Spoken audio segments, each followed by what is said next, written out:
তারা আমাদেরকে জানুয়ারিতে বলেছে যে তোমরা কাজ করে যাও, তোমাদের জন্য আমরা ভালো কিছু রেখেছি, তোমাদের মেয়াদ বৃদ্ধি হবে, তোমাদের স্থায়ী সমাধান হয়ে যাবে।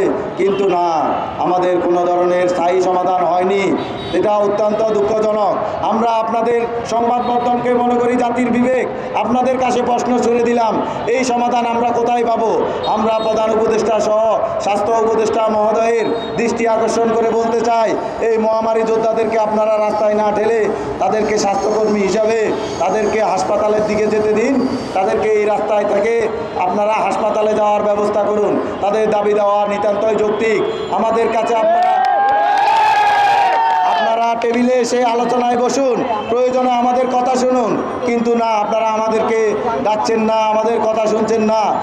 ওয়ালটন আবারও মিলিনিয়ার অফারে ওয়ালটন ফ্রিজ কিনে আপনিও হয়ে যেতে পারেন মিলিয়নিয়ার। মিলিনিয়ার ছড়াছড়ি দেশ জুড়ে, এটা শুধু ওয়ালটনই পারে। আমরা মনে করি যে এই মহামারী যদি আমরা মহামারীতে কাজ করতে না আসতাম, রাষ্ট্র বিপজ্জনক অবস্থায় পড়ে যেত। যেখানে সারা বিশ্ব এই মহামারীতে টালমাটাল হয়ে গিয়েছে, বাংলাদেশের মতো জনবহুল দেশ কি করত? আমরা এগিয়ে এসেছি রাষ্ট্রের প্রয়োজনে। আমরা চিনি না কোনো দল, আমরা চিনি না কোনো মত,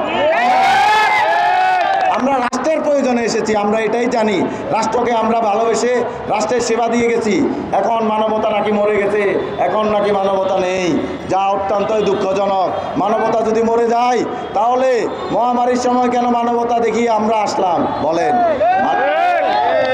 আমরা তাই প্রধান উপদেষ্টা মহোদয় এবং স্বাস্থ্য উপদেষ্টা মহোদয়ের দৃষ্টি আকর্ষণ করে বলতে চাই, এই মহামারী যোদ্ধাদের যে দক্ষতা রয়েছে, আজকে 5 বছর কাজ করে আমরা কি অদক্ষ আছি?